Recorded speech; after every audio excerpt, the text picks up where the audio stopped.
I now give the floor to the distinguished representative of the Comoros to introduce an address by the head of state.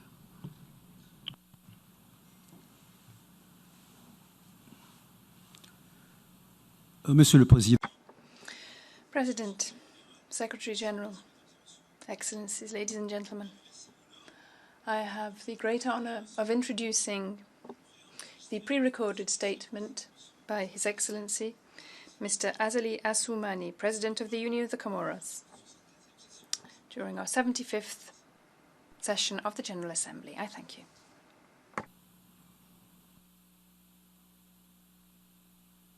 Excellence, Monsieur le Président de la...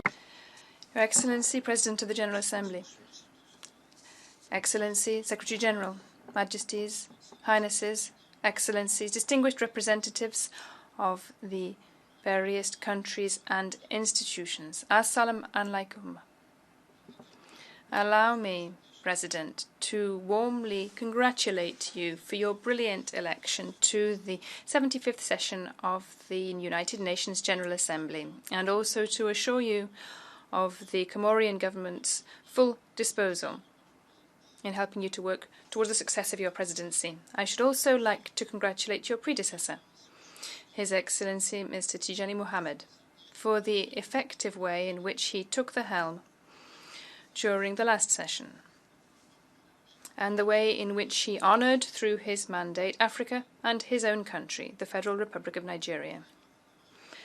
I pay well-deserved tribute to His Excellency Mr. Antonio Guterres, the Secretary General of the United Nations, for his commitment to the service of our organization, whose mission and challenges are increasingly numerous and complex.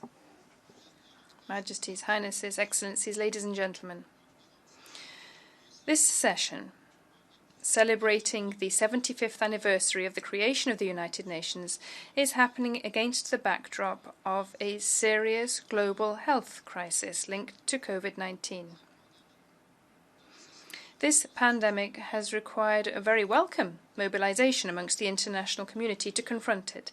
It has awoken a collective conscience, which at this difficult time has crossed the borders between continents and galvanized unprecedented international solidarity and united the world around one goal: controlling and overcoming COVID-19.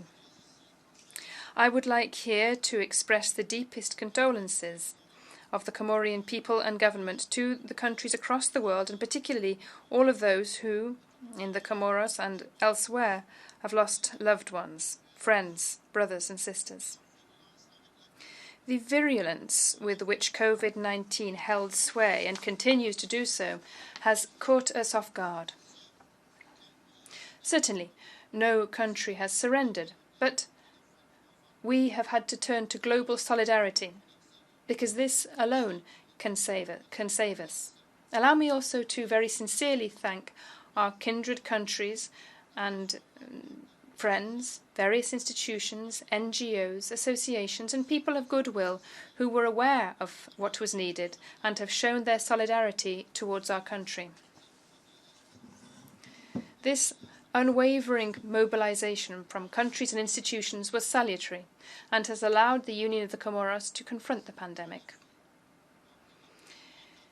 Indeed, after the first case of COVID-19 was detected in the sister island of Mayotte on the 14th of March last, we took the necessary measures and provisions to ensure an effective response to the disease, notably by establishing a coordination system whereby various national and island structures act together so as to properly manage and monitor the pandemic.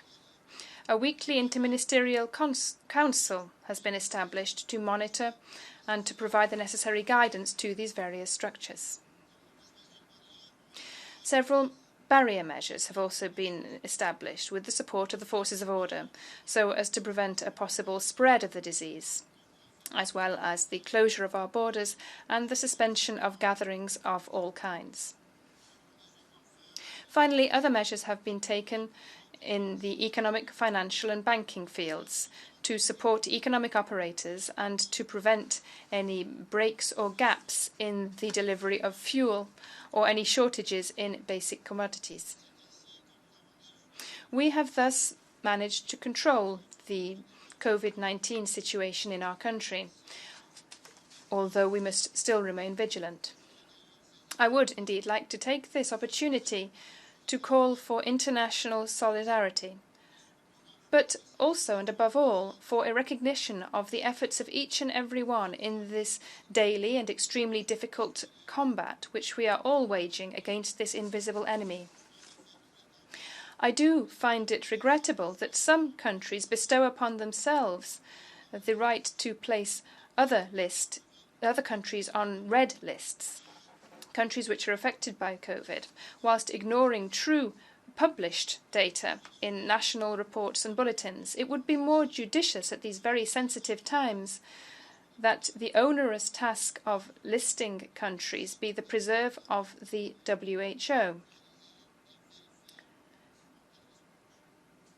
using its up-to-date and verified databases. I wish to commend the mobilization of the whole of the Comorian medical body and of the political and religious authorities, local authorities, the private sector, and all social stakeholders, with a special mention for associations of women and young people who are continuing to prove that they are strong forces which the country can count upon to confront any situation. Moreover, the Union of the Comoros, as the country currently holding the presidency of the Indian Ocean Commission, is following the pandemic situation very closely in the Indian Ocean area. A teleconference of health ministers of the countries in the region was therefore organized to discuss the pandemic situation in the area and what measures could be taken together so as to better protect our people and effectively manage the pandemic. Majesties, Highnesses, the COVID-19 pandemic invited itself to the table in our national, regional and international debates, and even to the level of our families, where nothing can be planned without taking into account this new dimension. Nevertheless, at a global scale and at the level of each country, our collective commitments to peace, development and the protection of our environment are also challenges which have become even more marked and which we must tackle together so as to establish the conditions for a peaceful and decent life for all the citizens of the world. So, although our organization, the United Nations, is enduring this crisis, other crises also require considerable efforts so that we can act. This is why the debate around the reform of its main bodies so that it can better reflect the realities of today's world and better respond to the challenges is still a necessary one and is always on our agenda. On this note, allow me to warmly congratulate the new non-permanent members elected to the Security Council. I wish to see effective representation of the continents of the world within the Security Council, so that they all feel reflected within this organization, which should guarantee perfect inclusion. The United Nations must also be able to continue its combat against exclusion and contribute to making the respect of human rights a priority. In the Union of the Comoros, considerable efforts have been undertaken to this end. The most recent action in this direction, after our accession to the additional protocol of the United Nations Convention against Transnational Organized Crime, aimed at preventing, suppressing and punishing trafficking in persons, especially women and children, was to establish a Supreme Council of the Judiciary. This was a decisive step towards implementing the objectives that I have set for myself, to endow the Comorian justice system with a framework which will protect the weakest from arbitrary actions. Indeed, violations of inalienable rights of some people still today in the world is quite simply shameful during this century. The kindred Palestinian people is an example. This is the perfect illustration of the kind of oppression that a people can be subjected to. This people has the right to live peacefully in its own territory and to enjoy all its rights, just like any other citizen of the world. The Union of the Comoros thus continues to believe that a viable and just solution must be found, which will promote the creation of a Palestinian state with East Jerusalem as its capital, living side by side in peace with the State of Israel. I applaud the responsible comments of the French President Emmanuel Macron, opposing any project to annex Palestinian territory. Any situations of oppression in the world cannot be ignored. Rights, and particularly the right to religion, are enshrined in international texts. These commit our states and must be implemented at country level. The role of the United Nations is crucial. The principles and values it stands for are brought together within the Sustainable Development Goals which each country has assumed ownership of. As far as the Comoros are concerned, like a number of countries, during the video conference organised by the United Nations, we presented our report on the SDGs, which laid out the work accomplished as part of a global dynamic aiming to guarantee a better future for humanity. On this front, the government is working closely with the United Nations in Moroni and with all stakeholders to achieve the SDGs, and I commend the excellent cooperation between these institutions and my government.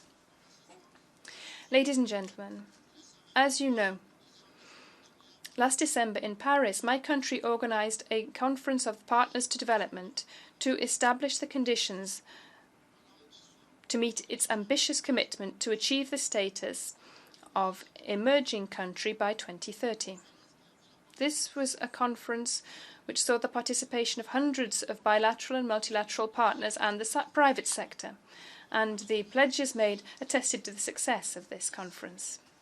I would thus like to renew my gratitude to France for having accepted to co-sponsor this important event. I would also like to reiterate my thanks to the World Bank for hosting this conference in its headquarters in Paris.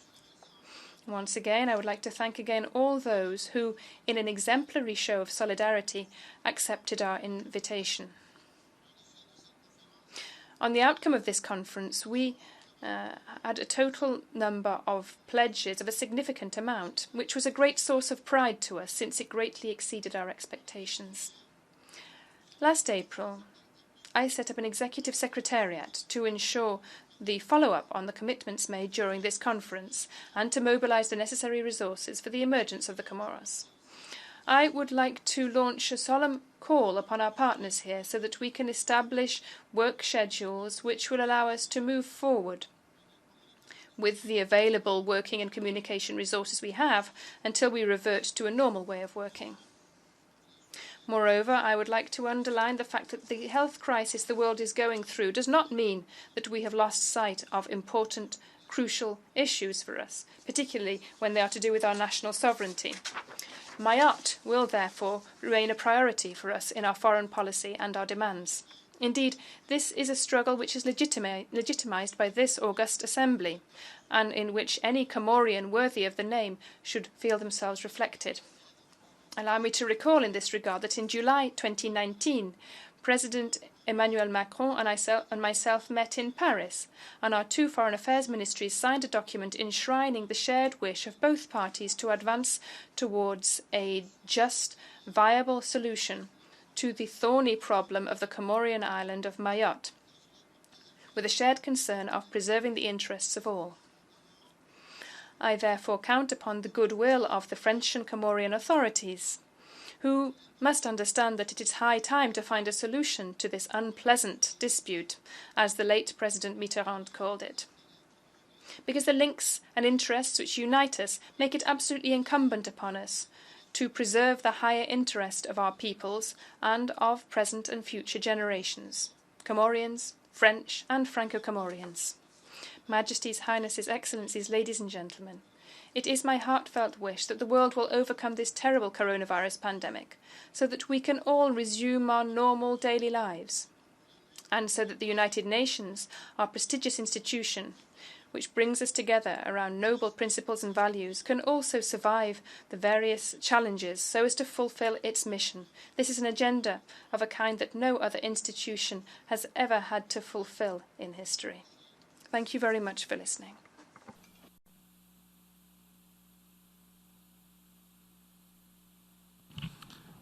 On behalf of the General Assembly, I wish to thank the President of the Union of the Comoros for the statement just made.